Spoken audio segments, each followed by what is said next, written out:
तो इस वीडियो में हम बात करने वाले हैं थंडरबोल्ट्स के पोस्ट क्रेडिट सीन के बारे में जो कई सवाल हमारे दिमाग में घुसेड़ देता है। एंड ऑब्वियसली स्पॉयलर्स है वीडियो के अंदर, तो अभी तक अगर आपने थंडरबोल्ट्स नहीं देखी है तो इस वीडियो को यहीं पर स्किप कर दो।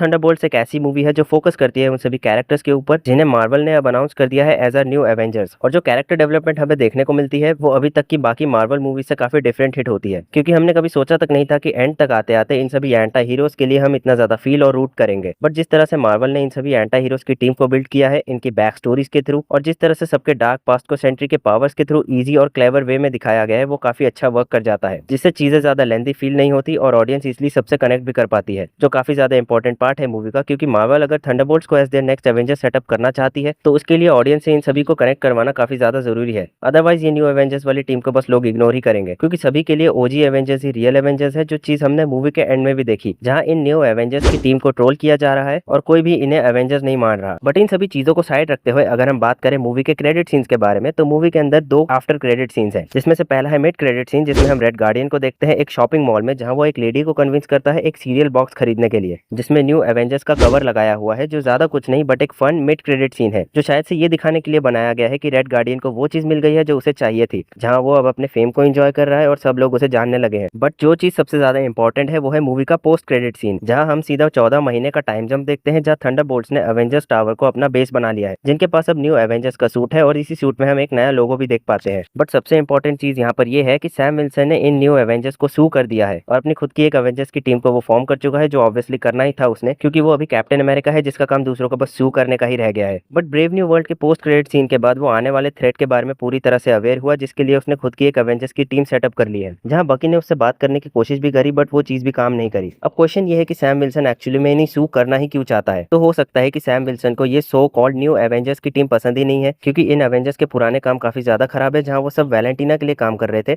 जिससे रियल एवेंजर्स की रेपुटेशन खराब हो रही है सैम विल्सन की नजरों में। बट फिर हम आगे येलेना को ये कहते हुए सुनते हैं कि स्पेस में कुछ गड़बड़ चल रही है, जिसके बारे में आगे बात करेंगे। और आगे वो मेंशन करती है कि कोई इंटर डायमेंशनल स्पेसशिप उनके स्पेस में एंटर कर रहा है, जो फैंटास्टिक फोर का स्पेसशिप है, विच मींस कि फैंटास्टिक फोर अब हमारे 616 यूनिवर्स वाले अर्थ में एंटर कर चुके हैं, क्योंकि फैंटास्टिक फोर किसी ऑल्टरनेट यूनिवर्स में सेट होगी, ना कि मेन 616 यूनिवर्स में। और ये हो सकता है कि मार्वल ने फैंटास्टिक फोर की एंडिंग हमें ऑलरेडी रिवील कर दी है, जहां फैंटास्टिक फोर अपने यूनिवर्स वाले अर्थ को डिस्ट्रॉय होने से बचा नहीं पाएंगे और इसी रीजन की वजह से वो हमारे अर्थ पर आएंगे, या फिर ये सीन हमें सीधा डूम्सडे में देखने को मिलेगा, और वो कैसे ये भी आगे बताता हूँ। बट यहाँ पर दो पॉसिबिलिटीज है। पहला तो ये कि गैलेक्टस ने सक्सेसफुली इनके प्लेनेट को कंज्यूम कर लिया है बैलेंस मेंटेन करने के लिए और अपने हंगर को सेटिस्फाई करने के लिए, क्योंकि गैलेक्टस किसी ना किसी रीजन की वजह से इनके प्लेनेट को डिस्ट्रॉय करने के लिए आया होगा। हो सकता है कि गैलेक्टस को पता चल जाए कि रीड के थ्रू गलती से इंकर्जन शुरू हो गया है, जो रीड पहले से ही जानता है, क्योंकि हम ट्रेलर में उसे ये बोलते हुए सुनते हैं, I stretch the bounds of space and they heard, जो शायद से गैलेक्टस की तरफ ही इंडिकेट कर रहा होगा, जो इनके अर्थ पर आएगा ताकि वो इस अर्थ को कंज्यूम कर सके इंकर्जन के थ्रू पूरा यूनिवर्स डिस्ट्रॉय होने से रोकने के लिए। जो पहले तो सिल्वर सर्फर को इस प्लेनेट को डिस्ट्रॉय करने के लिए भेजेगा, क्योंकि सिल्वर सर्फर की बातें सुन के लगता है कि उसे किसी ना किसी ने इसी वर्ल्ड को डिस्ट्रॉय करने के लिए भेजा है। बट जब उससे ये काम नहीं हो पाएगा तो वो खुद आएगा, जिसे फैंटास्टिक फोर रोक नहीं पाएंगे और स्पेस में ट्रैवल करते करते गलती से हमारे अर्थ पर आएंगे। और ये भी हो सकता है कि गैलेक्टस को एक ऐसी पावर सेंस हो जाएगी जो काफी ज्यादा स्ट्रॉन्ग है, और उसी पावर को ढूंढते ढूंढते वो फैंटास्टिक फोर के अर्थ पर आएगा। अब वो पावर फ्रैंकलिन रिचर्ड्स खुद हो सकता है, क्योंकि फैंटास्टिक फोर के ट्रेलर में सू स्टॉर्म प्रेग्नेंट है, जो आके जाके फ्रैंकलिन को ही बर्थ देगी। और फ्रैंकलिन रिचर्ड्स जिन्हें नहीं पता था, वो इजिली यूनिवर्सेस बस एक थॉट से क्रिएट कर सकता है, और कॉमिक्स में वो नेक्स्ट गैलेक्टस भी बनता है, जो शायद से सीक्रेट वॉर्स में पूरे मार्वल को रिबूट भी कर सकता है। बट हो सकता है कि गैलेक्टस फ्रैंकलिन रिचर्ड्स के लिए इस प्लेनेट पर आया हो, क्योंकि गैलेक्टस को अगर इनका वर्ल्ड खाना ही होता तो वो कभी भी साइज में इतना छोटा होकर इनके प्लेनेट में ऐसे ही नहीं घूम रहा होता, क्योंकि हम सब जानते हैं कि गैलेक्टस कितना ज्यादा पावरफुल है, जो इजिली इनके प्लेनेट को चुटकियों में खत्म कर सकता है। जहाँ ये चीज ऑब्वियस है कि वो किसी रीजन की वजह से इनके प्लेनेट में आया है अपने साइज को कम्प्लीटली छोटा करके।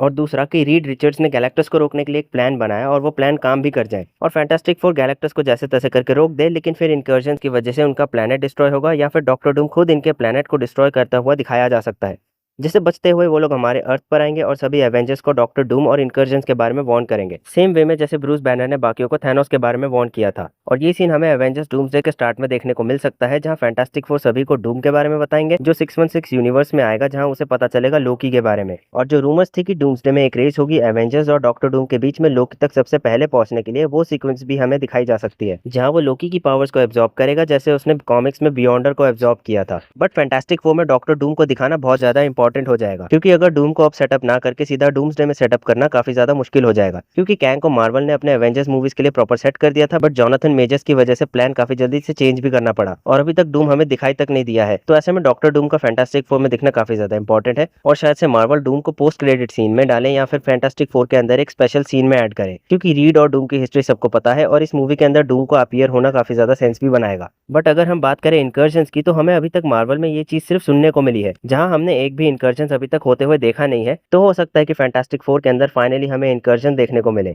जहां ये वाला शॉट शायद से उस प्लेनेट का है जिसे फैंटास्टिक फोर की टीम खुद डिस्ट्रॉय करेगी अपने यूनिवर्स को इनकर्जन से बचाने के लिए, जहां उनका ऑल्टरनेट यूनिवर्स का वर्ल्ड सीधा इसी वर्ल्ड से कोलाइड करेगा, जिसके लिए ये लोग इस अर्थ को डिस्ट्रॉय करेंगे और इनका यूनिवर्स बच जाएगा। जिसके बाद रीड को इनकर्जन के बारे में नॉलेज गेन होगी, बट इन लोगों ने उस प्लेनेट को डिस्ट्रॉय किया है जिसमें कोई लाइफ नहीं थी। बट क्या हो अगर एक और इनकर्जन ट्रिगर हो जाए, बट इस बार फैंटास्टिक फोर का अर्थ उस यूनिवर्स के अर्थ के साथ कोलाइड करेगा जिसमें हीरोज होंगे, और वही सेम डायलॉग यहाँ पर फिट बैठ सकता है जब वो कहता है I stretched the bounds of space, and they hurt. और यहाँ पर वो गैलेक्टस की जगह उन सब हीरोज की बात कर रहा है जिनका प्लेनेट इनके अर्थ के साथ कोलाइड करेगा, और एंड में फैंटास्टिक फोर गैलेक्टस को जैसे तैसे करके सिर्फ रोक पाएंगे, बट इनका वर्ल्ड डिस्ट्रॉय होगा इनकर्जन्स के थ्रू और फिर वो आएंगे हमारे 616 यूनिवर्स में, which is a very basic theory, nothing else. But फिर आती है स्पेस वाली बात कि स्पेस में आखिर क्या गड़बड़ चल रही है। तो शायद से इनकर्जन शुरू हो चुका है जिससे फैंटास्टिक फोर नहीं बल्कि मोनिका रैम्ब्यू ट्रिगर करेगी, क्योंकि फैंटास्टिक फोर का अर्थ अगर डिस्ट्रॉय हो गया है जिसकी वजह से वो हमारे अर्थ पर आए हैं, फिर 616 वाले अर्थ के साथ इनका इनकर्जन हो ही नहीं सकता। बट अगर आपको द मार्वल्स का पोस्ट क्रेडिट सीन याद है, तो उसमें हम मोनिका रैम्ब्यू को एक्समैन के यूनिवर्स में देखते हैं, जहां हमें बीस्ट का कैमियो भी देखने को मिलता है, और हो सकता है कि हमें सीधा एक्समैन का यूनिवर्स और 616 वाला यूनिवर्स आपस में कोलाइड करता हुआ नजर आए in the name of incursions, और फिर एक्समैन हमारे अर्थ में आएंगे ये जानने के लिए कि आखिर चल क्या रहा है। बट फिर यहाँ से हमें एक्समैन वर्सेस अवेंजर्स देखने को मिल सकता है, जब दोनों आपस में ही लड़ पड़ेंगे अपने अपने यूनिवर्स को बचाने के लिए, जो हमें सीधा बैटल वर्ल्ड में देखने को मिल सकता है जिसे डूम क्रिएट करेगा। बट ये सारी चीजें सिर्फ थ्योरीज है और मेन चीज सीधा फैंटास्टिक फोर के अंदर ही रिवील होगी, जिसके लिए ज्यादा वेट भी नहीं करना पड़ेगा।